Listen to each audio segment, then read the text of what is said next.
Taip,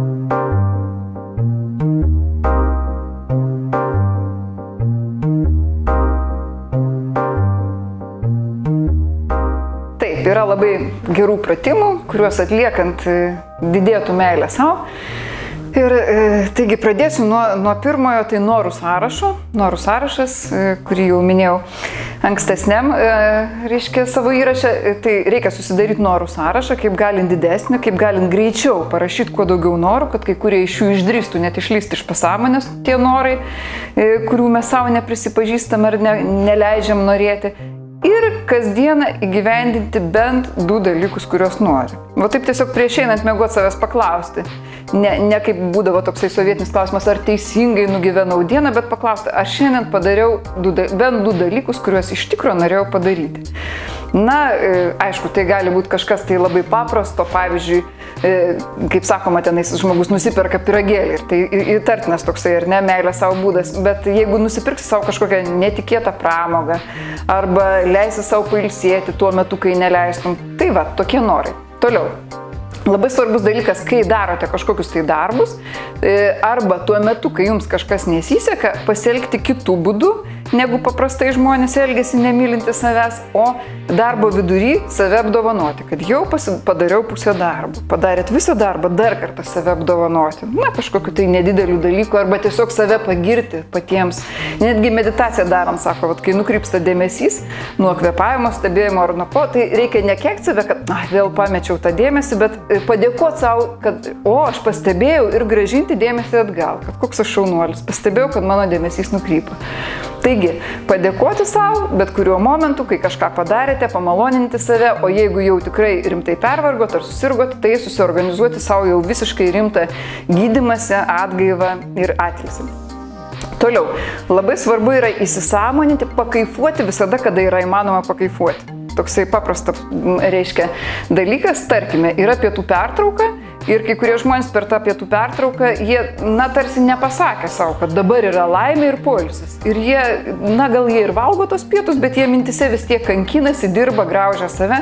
O kitas žmogus sako, va, dabar pas mane 10 minučių pertrauka, aš ilsėsiuos. Ir jis tą visą 10 minučių iki galo įsisąmonina, kaip jisai ilsisi, kaip malonu ilsėtis, kaip malonu, kad nieks tavęs nekankina, kad nieko nesprendi, kad gali štai lėtai išgerti arbatos. Vienu žodžiu, įsisąmoninti malonumą ir jį mintise, kaip galint labiau pratęsti. Sekantis pratimas. Pabandykite tiesiog, na, mintise prisiminti žmogų, kurį labai mylite, kuriuo džiaugiatės, ar kuris jums labai simpatiškas, na, kur savaime kyla teigiami jausmai. Ir pabandykite tam žmogui palinkėti kuo geriausio, ką jisai savo gyvenime galėtų, na, turėti, pasiekti, kuo pasidžiaugti, tiesiog išsiųsti jam tokį nuoširdų linkėjimą. Dabar prisiminkite antrą tokį žmogų, kuriam jaučiate gerą jausmą. Ir jam išsiųskite linkėjimą, palinkėkite jam to, kas tam žmogui gyvenime yra geriausia. Ir dabar trečias žingsnis, jums reikia tą patį padaryti su savimi.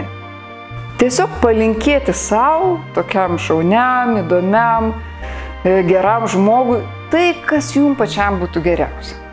Tiesiog, vat, darant tą pratimą pažingsniui, pamatysite, kaip nuostabiai tai gaunasi. Dar vienas būdas, kaip mylėti save.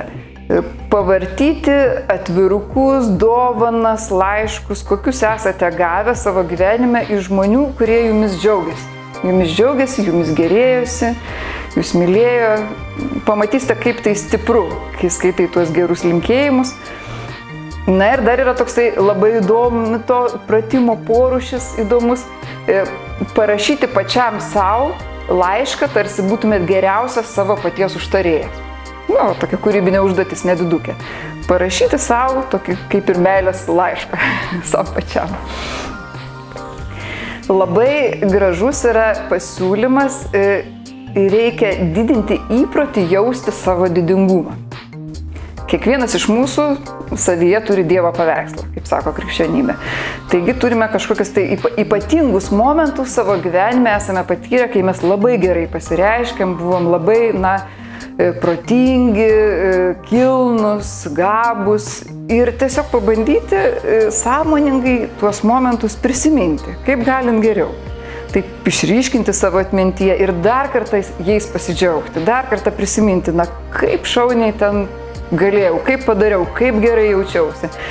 Ir aišku, tam dar gali padėti tam savo didingumo jautimui. Čia svarbiausia nebijoti tų žodžių, nes iš tiesų tai yra Dievo įstatymo vykdymas. Mylėk artimą kaip patį save. Tai reikia mylėti save, mes bandom mylėti save, mokytis mylėti save. Siūloma pasidėti kur nors netoliese, kur dažniausiai matai kokią nors labai šaunę savo nuotrauką, kur tikrai puikiai jautiesi, kažkokiu tai gerų gyvenimo momentų, puikiai jautiesi, puikiai atrodai. Ir pasižiūrėti savo tokiam nuostabiam savo į akis dažniau. Ir taip pat labai svarbus dalykas, kuo dažniau bendrauti su žmonėmis, kurie jūs myli ir vertina. Nes tada tiesiog prisisunki iš tų žmonių, ypač tą dieną, kai, tarkim, turėsi skaityti pranešimą, kad tikrai mylėtum save, vertintum save, tai tiesiog daugiau bendrausi su tokiais žmonėm ir nebendrausi su tais, kurie tave kritikuoja, nemyli, ignoruoja ir taip toliau. Dar vienas pratimas. Pasistengti, kaip galint dažniau prisėsti ir pamastyti apie gerą ateitį. Kas ateityje laukia nuostabaus. Tiesiog susikaupti tai, kaip bus gerai. Ir dar yra vienas toksai labai gudrus pratimas, aišku, jį reikėtų jau specialiai atlikti, matyti galbūt su žmogum, kuris išmano, kaip tai daryti. Reikia įsivaizduoti, tarsi atsigulti, užsimerkti ir pabandyti savo vaizduotėje pamatyti tokį miestą, kur išsipildo visi jūsų norai. Ir įsivaizduoti, kad jūs einate į kažkokią agentūrą, kur jums duos tai, ko jums labiausiai reikia. Pavyzdžiui, į banką ir jums duos pinigų, arba į kažkokį tai sveikatos reiškia ir jums tenais duos geros sveikatos ir taip toliau. Ir tą vaizduotėje, tą žaidimą pažaisti kaip galint ilgiau, įsivaizduoti, kaip jūs rašot prašymą, kokie darbuotojai, kada jums pažada ir pamatyti visą tą tokią, sukurti istoriją, kaip jūsų norai bus įgyvendinti. Aišku, šitoj vietoje jau reikėtų paminėti, kad ir neverta pamiršti dvasingumo ir žmonės, kurie sugeba bendrauti su Dievu, irgi sako, kad jie tikrai jaučia didesnę meilę savo, nes jaučia Dievo meilę savo. Ir labai svarbus dalykas išmokti ne tik tai duoti, bet išmokti gauti. Nesipriešinti tam, ką kiti žmonės duoda jums gero. Nes sako, kad esame vargšai dėl to, kad nepriimame iš kitų, iš žmonių, iš aplinkos tai, ką jinai gero turi mums duoti.